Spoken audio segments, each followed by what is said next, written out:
If you call 911 right now, a first responder would stay on the scene with you until an ambulance arrives. But that could be changing. There's a new pilot program that will allow first responders to leave the scene on certain calls. Our Gina Esposito explains why Charlotte Fire says doing that could actually help save more lives.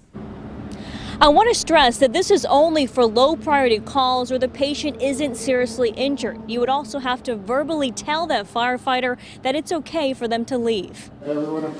Today, all members of the Medical Control Board voted to start testing a pilot program, allowing Charlotte firefighters to leave the scene if you're okay and medic is already on their way. Call 911 and you're going to get a red truck coming pretty fast and in a short time frame.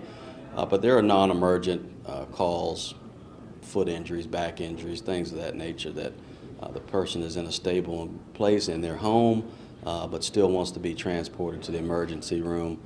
That could be one of those type of calls. Fire Chief Reginald Johnson says the new protocol would free up his firefighters so they can respond to more serious life-threatening calls like cardiac arrest, a serious car wreck, or even seizures, a condition Shay Morgan says required the response from first responders. They actually took me to the emergency room, and I actually had to stay in the emergency room, stay in the hospital for a couple of days. A seizure is one example of when firefighters would never leave you. Some other reasons: if a patient was under 18, showing signs of an allergic reaction, a victim of assault, or chest pain.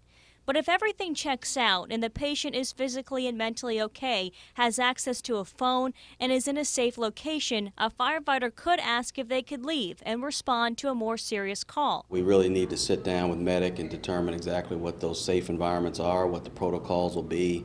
But I think this is going to be a good tool actually for all first responders. Chief Johnson tells me that they're likely going to roll out this pilot program sometime next year, likely after the RNC. Back to you.